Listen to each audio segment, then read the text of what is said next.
All right, later this month, the International Conference on Men's Issues will take place at the DoubleTree Suites Hotel in Detroit with some extra security. That's because the confab has received several death threats from people who say it's a gathering of women haters. Now, Dean Esme says nothing could be further from the truth. He's helping to organize the event and says his group is just standing up for men's issues. And joining him is Professor Heather Dalloway. She's a professor of sociology and gender studies at Wayne State. Let's start with Dean. First of all, I have to help me out here. A conference on men's issues? Yes, sir. I thought men's have all the advantages in the world these days. That's utter nonsense. Men are routinely ground up in a family court system that is misandrist and biased against them. They're ground up by a court system that is biased against men of all races. They are the majority of the homeless. They are the majority of suicides. They are the majority of the drug addicted. They are the majority of the unemployed. They are the majority of school dropouts. They are a majority of those in prison. They are now an increasing minority in education. It's going to be a long, conference. Are they the majority of perhaps some of the people that might be causing these problems that land them in the court system or under investigation or responds to every situation that you just listed? I mean, how do we know that they're not the cause of these problems? Ideological feminism is a multi-billion-dollar hate industry funded by lies about rape and domestic violence, and they are the cause of a lot of very civil rights trashing laws like the Violence Against Women Act, even though we know domestic violence is not a gendered issue, and they have Heather, big money to stop it. What do you think about that? Is he right? No. I mean, I think that to give feminism that much credit is kind of crazy. I mean, feminism has been a movement that has fought for lots of rights for women, but only because those rights haven't existed for the long haul. So you think you're at a disadvantage because you're a man?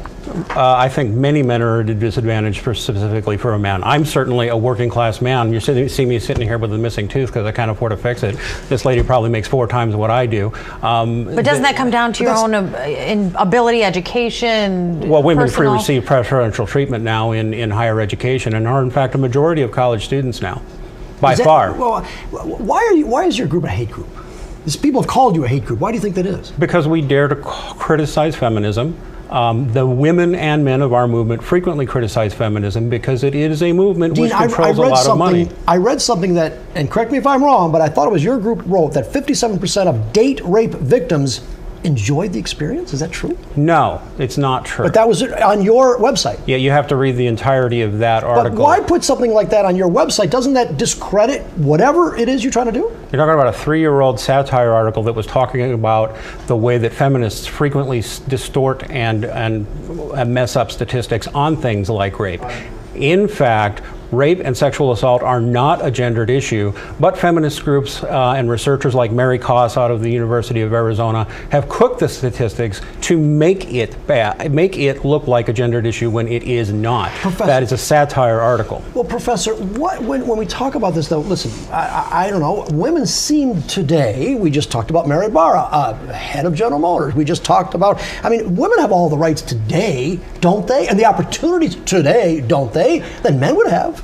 Yeah, no, I mean, that's not true. I mean, if you look at how much men make versus women, I mean, women are still making between 75 cents and 80 cents per man's dollar. I mean, women are not actually getting the health care they need. Women are skipped over for jobs plenty of the time. I mean, when it comes to courts, I mean, women are not winning cases. Women aren't even reporting things like rape and sexual assault most of the time. When you hear a group, a conference like Dean is having, how does that make you feel?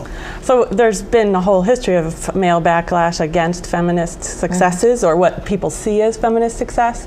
So when women gain any kind of publicity or rights, there's often a counterpart. Men are jealous? I think it's scary, right? I mean, if you are someone watching someone else get a piece of candy, right? And you say you see that, and you don't realize that maybe you've already got some rights. It's hard to contextualize that and think about whether other people deserve the rights too. And now, Mr. Esme, though, let's get to you though real quickly. I mean, your group is being accused of actually sending death threats to feminist groups and angering and threatening them for some of the comments that they've made. That's just a horrible lie. We've never ever done any such thing. Anytime any such thing has even remotely come on our radar, we've condemned it. Anybody who comes on our site and even says things that hint at violence, such as "I'm going to kick your butt" or "You should. I hope somebody hurts you."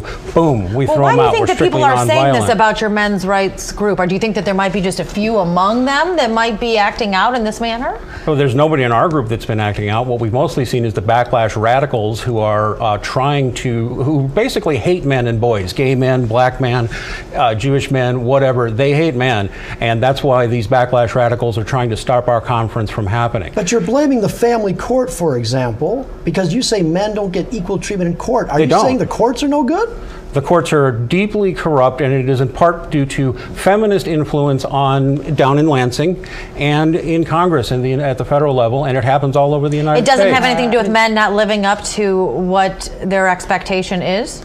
Men are expected to live up to the same expectations they were 100 years ago.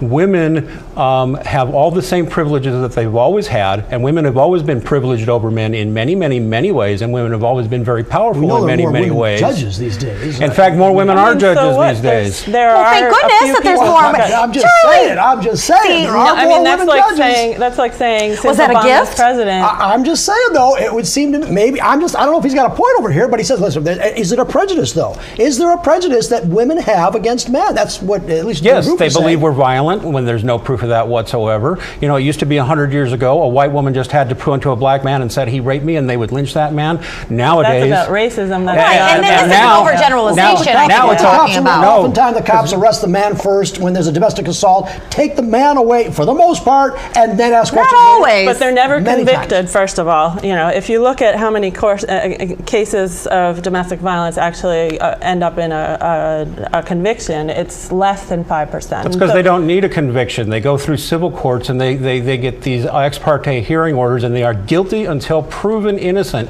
and frequently go to jail without due process. That's happening right now in the city of Detroit. That is happening right now across the state of Michigan. Who are members of your group, though? That's what I want to know. Are they all races, all sexual? At our conference, we're going to have Senator Ann Cools, who is the first female black senator in North America and opened one of the first domestic violence shelters in North America. Erin Pitsey, who started the modern anti-battered women shelter movement. We have black men, Asian men, people coming up from June Asia, 27th Australia. and 28th at the Doubletree Hotel. 26th, 27th, 28th. We're thinking about pulling out of the Doubletree. Last word, Heather.